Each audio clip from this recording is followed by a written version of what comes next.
Hello there, I'm Dante, and this is my channel. And today I want to talk about grounding, as it is something that is so important for everyone. Whether you consider yourself on a spiritual journey or not, being more grounded is only going to help you feel more secure and more connected to everything. So grounding is really important. And as someone who spent a lot of time very ungrounded, I have found that the more that I bring my focus to grounding, the easier it is for me to show up for life, and the easier it is for me as well to connect to those realms up there, which is something that I do very much. And I'm sure people watching this channel are very interested in that. And there can be this idea that, well, why would we ground if we want to open up to the cosmos? And the truth is that the more grounded you are, the more able you are going to, the more grounded you are, the more you'll be able to connect to those higher realms as well. So I'm going to talk about 5 ways that you can consistently ground yourself, and then give some other hints and tips to surround yourself with more grounding energies, and talk about some things that people believe are grounding that aren't really grounding. So first, the most easiest way to ground yourself is to connect with the earth. So our body is part of the earth, we are part of nature, and part of why people have become so ungrounded is that we have somehow come to separate ourselves from nature, thinking that we are humans living in our cities and our bubbles and nature is out there. Some people are even afraid of nature or think it's scary to go camping or something, and that's very ungrounded. But nature is the easiest way to ground. And what's really important is that you have your, there's no insulation protecting you, or not protecting, that's not the right word, cutting you off from the earth's frequency. So barefoot walking, laying flat on the earth, gardening is a very especially grounding thing to do.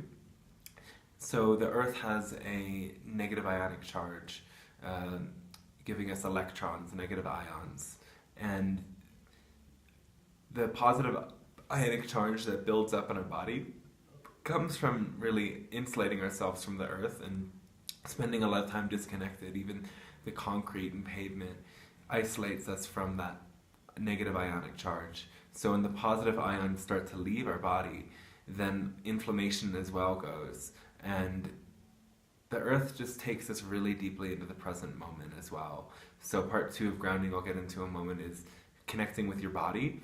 And when you are out in nature and you feel the breeze against you and you can just admire the trees and just allow all of the thoughts to go away and bring all of your focus into nature, things will change a lot for you.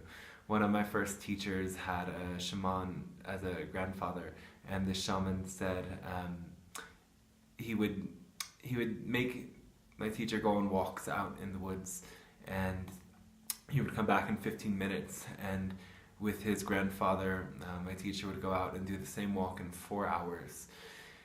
So looking for every shade of green, a shade of green for every day of the year, he would say. Looking at all of the different life out there, feeling the breeze, admiring the water, going slow, and breathing with the earth. So another really powerful tool to do with this is to use a tree, as the trees have this mycelium grid connecting them to the trees of the entire other rest of the earth. And some trees are actually connected through these underground root systems, like redwoods, like aspen trees. They're all part of the same network. And when we connect with the trees, we also connect with this universal field beneath us that's constantly giving us life.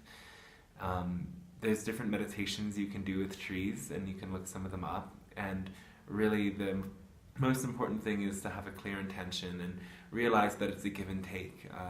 The tree gives us grounding earth energy, and we're always giving the trees life force as we breathe out. Though we can also give the trees some of our own pranic energy and our love that connects us back with the earth in a beautiful way.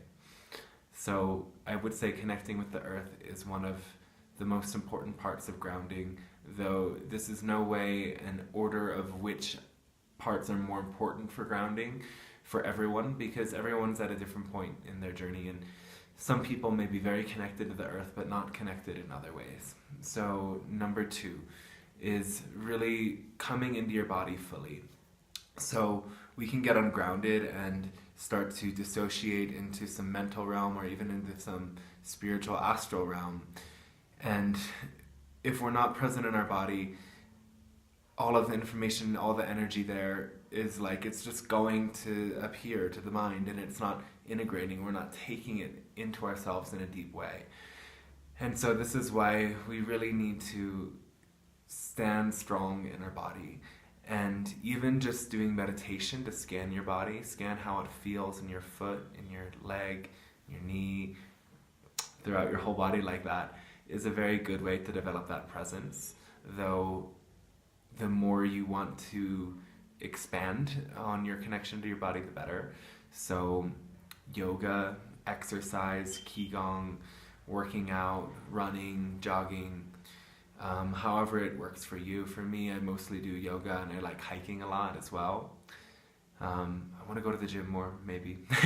But this is a very powerful way to just really connect with your body.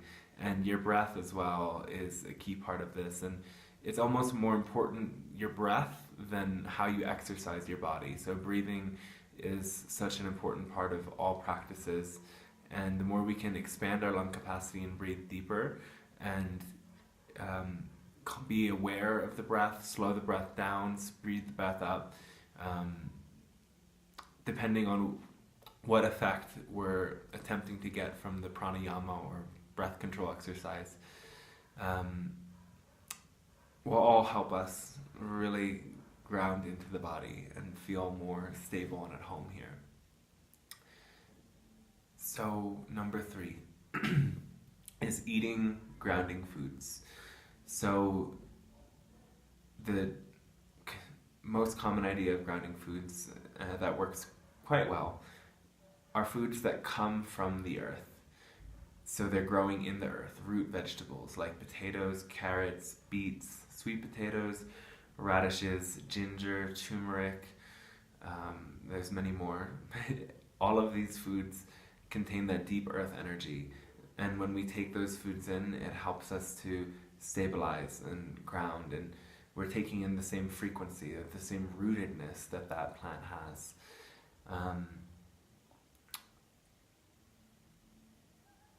For a lot of people, grains, greens, fruit are grounding as well. They're very healthy food, though for the moments where you're feeling like not connected to the earth, not here, those root vegetables are the best things to go to. So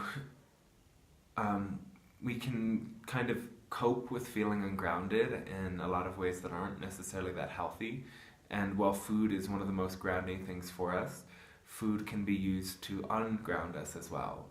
So a lot of people will tend to think that that feeling of fullness means that they're grounded.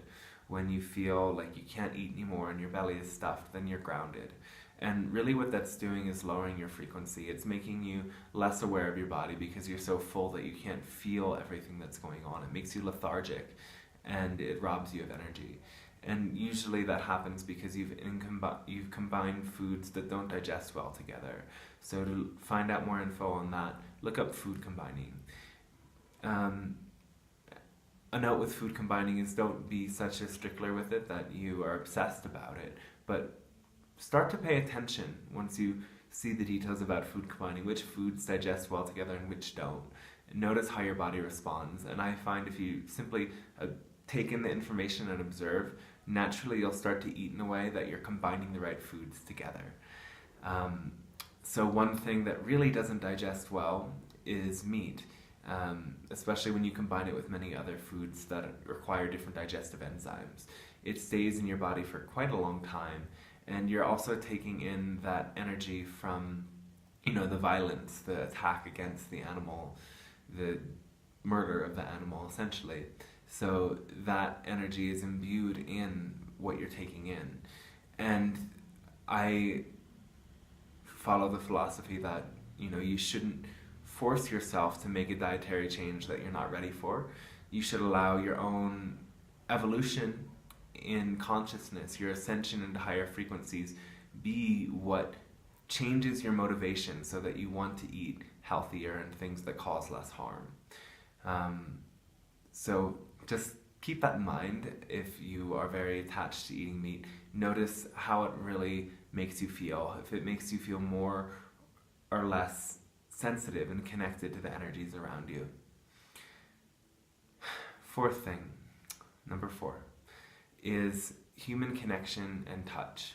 So our root chakra is the chakra that really governs how we feel connected to the earth, and part of that connection is our connection to the sense of tribe. In times before, we were really pack animals, living all together, sharing together, and developed an organized community where everyone played a role and everyone was seen, heard, and valued. In these times, it can be harder to find that. And when people are very disconnected, they find themselves very ungrounded. So you can experience relationship with yourself, with spirits, with non-physical energies, though in order to be really present with the humans on earth and be part of this earth as a human, we need to develop those connections as well. And actually the deepest way to connect with another is touch. Yet it doesn't have to be a romantic or a sexual touch to be grounded from it.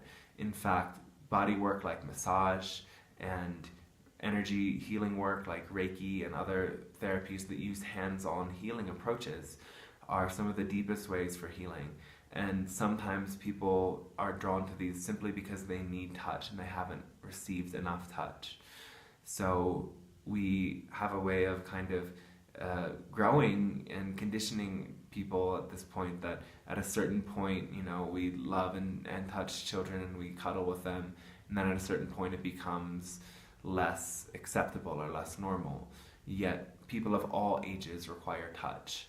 So if you find that touch is lacking, that is a really powerful way to ground. And I know from my work with one of my first teachers, again, the shaman I mentioned earlier, that I was super ungrounded all the time because I had a lot of fear around touch. Touch had been used for me, or I'd been touched in ways that didn't feel good, that felt like it was taking my energy, that were a bit traumatizing. I didn't like touch. I didn't like getting close to people. A little hug was okay, though more than that felt weird. And touch was the most grounding thing. Just, as my class with this teacher sometimes was just cuddling and being close to another person. And I would notice in those moments that I might have been, mind racing, very afraid, very confused. And then the touch would clear that away. Because when we're touching each other, we produce oxytocin, which is the opposite of this stress hormone cortisol. It releases the cortisol in our body and we become more at ease. And so with all of these different ideas here, what they can have in common a lot is that it's restoring our connection to what is natural, and these negative ions, this cortisol, this oxytocin, these good energies that come into our body through these practices. If you're exercising, getting in touch with your body, endorphins, all of that relieves these chemical constituents of stress and confusion. So there can be some tendencies in our modern world to mentally solve or figure out or get past some certain inner challenge on a mental level. And this is only a temporary solution because the mind is always subject to so many influences. It goes through cycles, our body goes through cycles. So if we only use that approach to relieve ourselves from these real challenges that we have, we're never going to completely heal. We have to get this out of our nervous system, out of our biology, and grounding is the only way to do that. So some other things that can be very grounding and help us in that are magical little tools like crystals and essential oils. Grounding crystals tend to be the darker crystals, so obsidian, tourmaline, smoky quartz. You can just look up grounding crystals. The most important thing with crystals is that you pick one that you feel attracted to, whether it's the sight of it, the touch of it, the feeling you get when you are around it. That's a sign for you that that crystal is working with you and giving you a vibration that you need to integrate.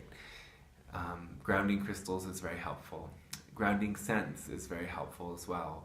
So this helps us connect with our body. It helps us to enjoy the experience of being in our body, enjoying our senses.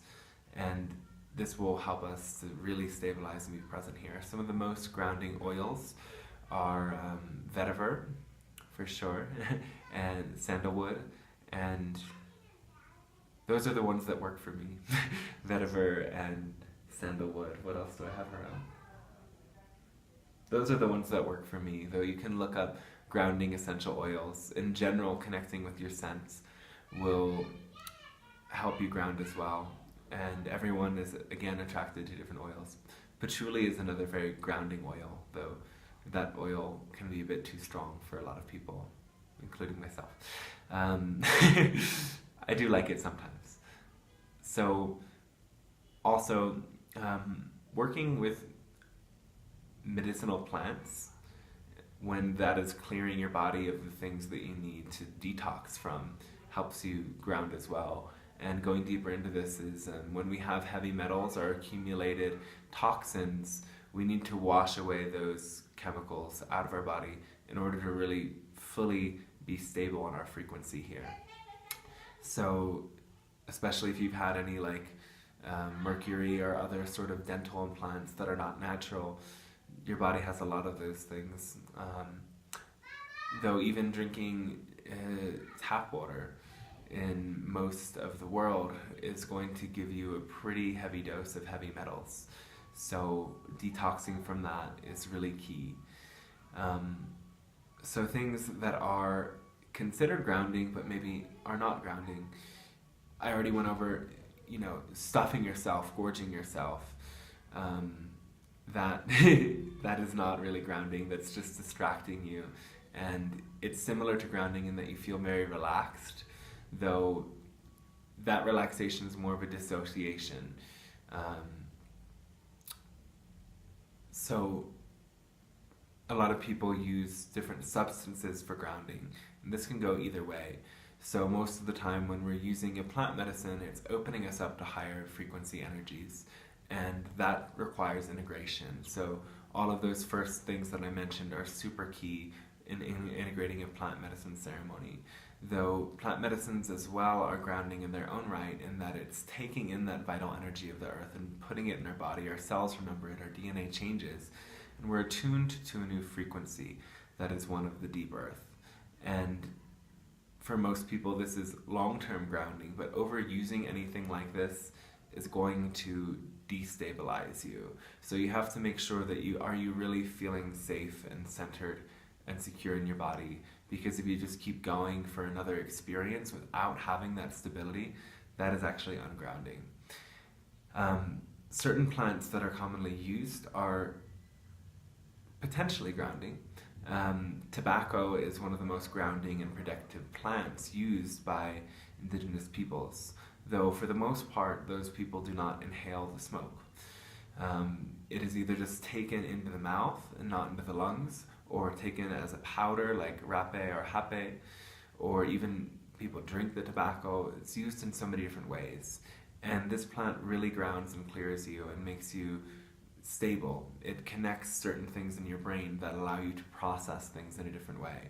Now, even smoking shitty cigarettes, commercial cigarettes with lots of chemicals in it will do that as well to some degree. And a lot of people are addicted to smoking because they're just trying to ground. So in a way, yes, smoking is grounding.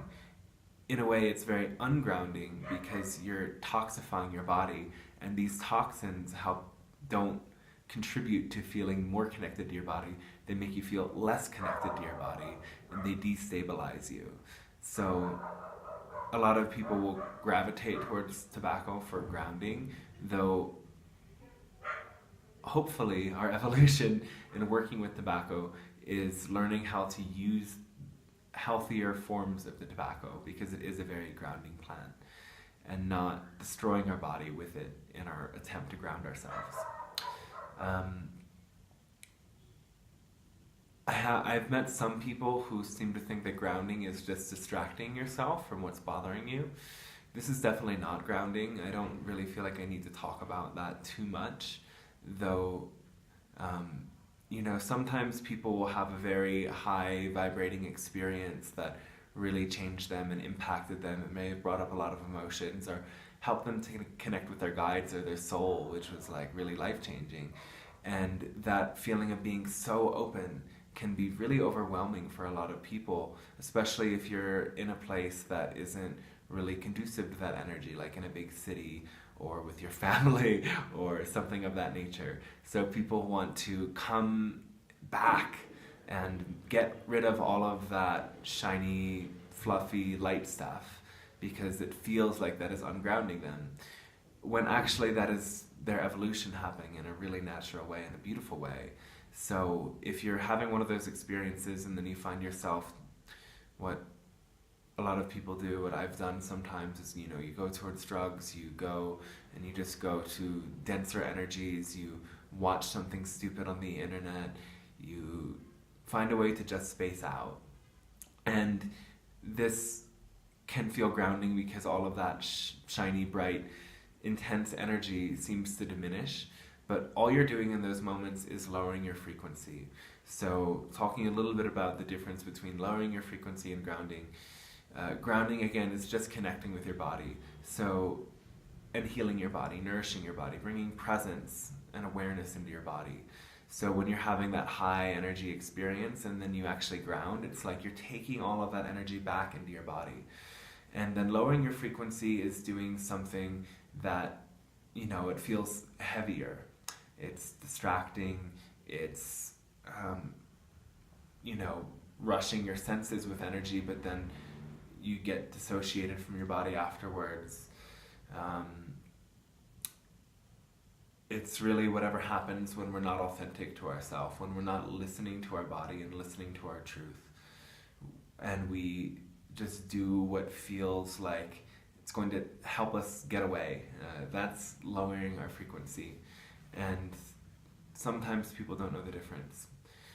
So if you find yourself lowering your frequency, it is important to not make that wrong, to understand that you may be choosing to lower your frequency because you haven't yet created a life that you feel fully comfortable in.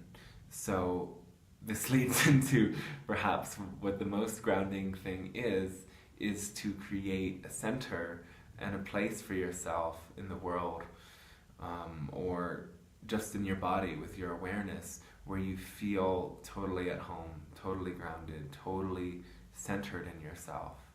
And this is just a matter of time after time again, making the choices that feels the most authentic to you, that feels like it's most in alignment with your soul's purpose, your service to something bigger. So for a lot of people, this means having a beautiful, wonderful home where they know where everything is, where they're acclimated with it, and that's a really good way to ground for a lot of people. It's not necessary in order to ground yourself, however. As I'm somebody who's traveled for a very long time, moving from place to place, I would choose to have a home for a longer period of time, like 3 or 4 months for part of the year, and then move on and about and move more quickly, spending a couple weeks or sometimes a couple days in a place. And in that experience, I would still feel grounded by maintaining my practices with myself, maintaining healthy eating, yoga, and connecting with the earth consistently. And I would be able to relax and surrender into being wherever I was at. So grounding in this sense that I've been talking about so far is not, grounding into the matrix or the system or society, as by its nature society is not really connected to the earth. Society and consumerism which is a key part of society, is not having this reciprocal conscious awareness of the living life of the earth. So people who are in those systems are oftentimes not very grounded, though integrating in our own self and in a way like grounding so that we feel more comfortable in our body does mean meeting all the needs that we have to sustain ourselves. Though a lot of people get these ideas that they need a lot more than they actually need. So the truest grounding is in taking care of your human needs of a healthy body, a nourished body, a body that receives love from others and is connected to something bigger. And that is all you need to truly be grounded. And again, I just want to go over this idea a little bit that, grounding is not taking you away from your connection up there. When you're more present in this dimension, you can ascend to those higher dimensions with much greater ease, because the earth that we're presently on is an earth that has ascended. Our earth is anchoring into, or already anchored into, a fifth dimensional frequency, and humanity is, part of humanity is anchoring into the frequency of that higher fifth dimensional love frequency that the earth is connected to. And another part of the world is, they're going to shift into another dimension entirely, that the earth is not ascending. They're going to choose to switch into that dimension, though most are coming with us into this higher dimensional earth. So by really feeling your body as part of the earth and connecting your body to the earth, you will find grounding with great ease. So if you don't find that you can go out and walk on the earth because maybe you live on a frozen tundra, or it's winter where you're at, or I don't know, maybe you are in a wheelchair or handicapped in some way and it's hard to get out, you can get grounding pads that mimic the electromagnetic charge of the earth and help your body release those negative ions. Even through this technology, you're still connecting yourself to the earth's frequency, and there will be technology in the future that is stable and connected to the earth's frequency. Right now in many cities and in places where there is, the modern technology, these technologies aren't so connected to the earth's frequency and they destabilize us a bit. So, I do almost all my work from the internet, and it's a challenge for me in finding the balance point between how much time can I really spend on the phone and how much time do I need to take just cultivating my presence and being here in my body. Because, being on the phone so much sometimes makes me super ungrounded. And you can get little technologies like Orgonite and all of those different things to make your phone less destabilizing electromagnetically. And it's important to not give too much power to those ideas about this and that is influencing me with weird energies. It's true, and it's also true that you are a conscious creator and you choose how much of that energy you take in and how much of it you deflect and how much you take the time to ground so that those energies can't really harm you in any deep way. So I think I've covered everything I want to say about grounding now, and I hope you've enjoyed this video. If you have any other questions about grounding, please put them in a comment below, and maybe I can elaborate on something that slipped my mind or I haven't thought about. And I offer personal sessions and packages of many different sessions over a period of time so that we can really go deep together and get you clear on your ascension path and clear in your direction and in your connection to your guides and to that beautiful love in your heart. So check out my website, blissbeings.com, for more info on that, and I would love to work with you.